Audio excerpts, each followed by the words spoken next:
Alright, welcome. Here we are. Horror Flicks and Chill with Alex Arson. Today we're talking about Seven, starring Brad Pitt and Morgan Freeman, Gwyneth Paltrow, and Kevin Spacey. Written by Andrew Kevin Walker and directed by David Fincher. This is a story about a retiring police detective, William Somerset, played by Morgan Freeman, as he takes his final case with his new partner, Detective David Mills. Together, they work together and they have to stop serial killer John Doe, played by Kevin Spacey, who's targeting people who he thinks represents one of the seven deadly sins. All right, so Seven was released September 22nd, 1995.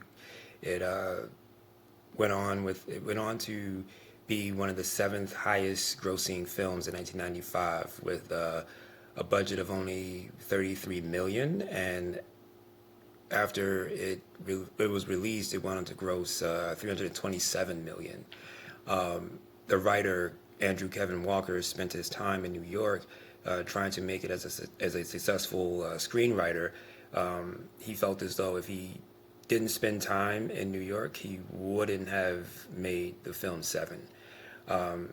What's really interesting is the cast there's a really interesting cast there, and when you have Brad Pitt, Morgan Freeman, Gwyneth Paltrow, and Kevin Spacey, that's not as it's not as popular of their career. Like, that's not a film that's mostly popular in their career, but it has a cult following. They've went on to do other things, but if you have seen this film, you definitely will always remember the fact that they played in this movie. But what's even more interesting is the actors who actually turned down the role. Al Pacino, Robert Duvall, Gene Hackman, they all turned down the role of Detective Somerset, and that role would go on to Morgan Freeman. And there's also Detective Mills, who is played by Brad Pitt.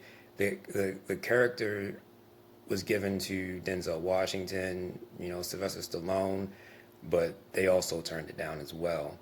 And I think that's really interesting because it would be really cool to see,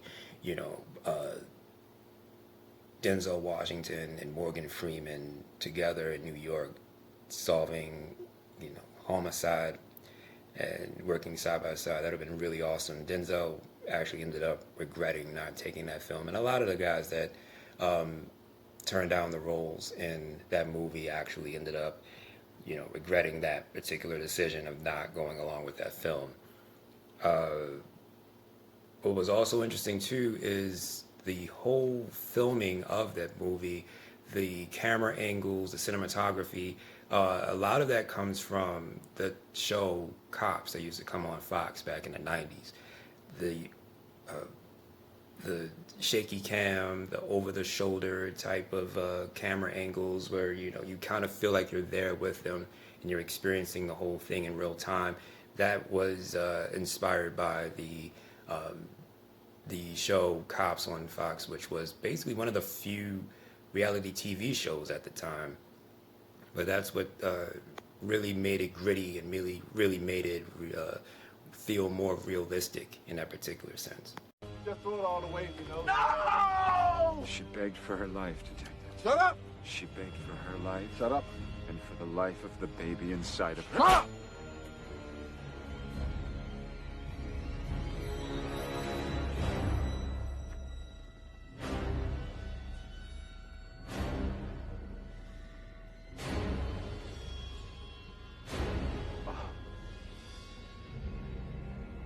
He didn't know.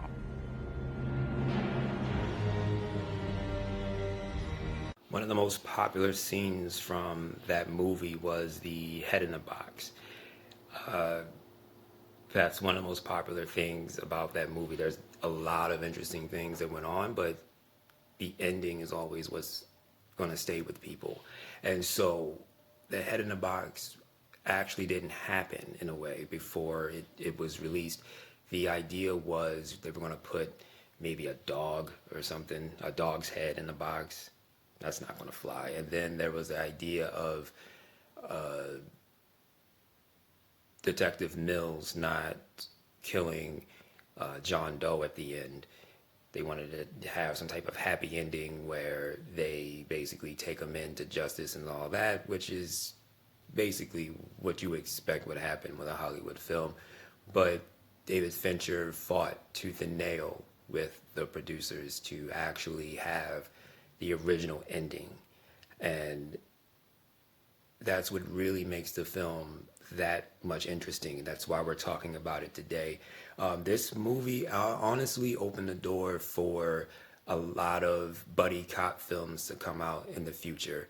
And it also opened the door for more psychological thrillers and horror, such as Saw and the Book of Saw with Spiral. You know, Spiral recently just come out, and it's similar. It feels a little bit similar to what Seven was trying to achieve, or what Seven has achieved. And so it has a lasting impression on a lot of filmmakers and a lot of movie fans and horror fans. The reason why is because it's dealing with a lot of dark and gritty, almost real murders, and it feels like this could really actually happen, as opposed to, you know, Jason Voorhees or Chucky or, you know, Candyman and things like that, of supernatural type of origins, or, you know, this over the top type of horror. This was a little bit more stripped down, a little bit more basic. It's just a serial killer loose in a big city going after innocent people, and the preachiness of it, where every scene had a seven deadly sin written on the wall in blood or things like that. That's something that honestly could be related to Charles Manson and the Manson murders, you know, with Sharon Tate, where they wrote pig and things like that on the wall. So it really felt more grounded in reality. And I think that's what was a change of pace, especially in the 90s, because in the 90s you had a lot of the sequels that were coming out that were belonging to a lot of the 80s horror films. And so you had something that was new, darker, gritty, more realistic, more grounded and psychological, and not just some typical slasher or the slasher conventions. And that's why I really think that people love this film. I know that's definitely why I love this film. This is why I watch it all the time. It's so almost noir in a way. There's a lot of rain throughout the movies, raining all the time. It's just feels like almost like a nightmare in a way. And I think that if you haven't seen this film, definitely check it out. It's definitely something that you'll never forget, and it's a great performance from everyone involved. Everyone involved has gone on to become huge stars and Academy Award winners, et cetera, et cetera. This was definitely a jumping point for a lot of the actors involved in this movie.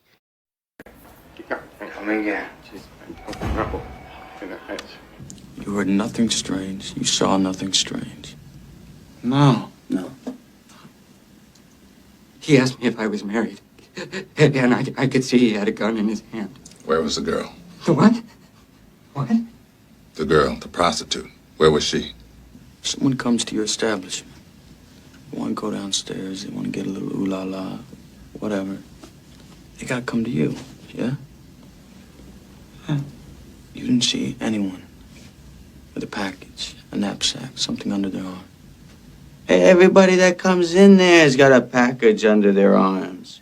Some guys are carrying suitcases full of stuff. She was just sitting on the bed.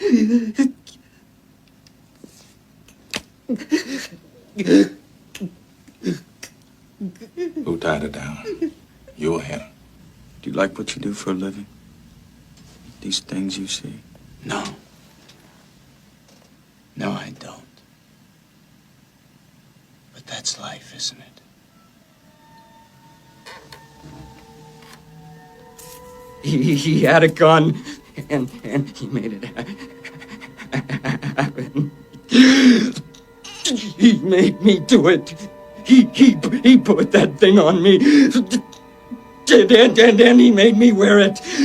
Then he told me to fuck her. And I did. I fucked her. Oh God, oh God, oh God, he had a gun in my mouth.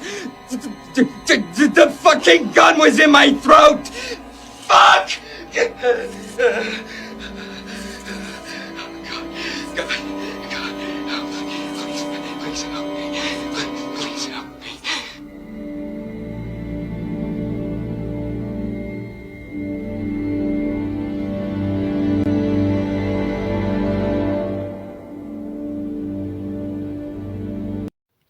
All right, so thanks for checking out Horror Flicks and Chill. Next time.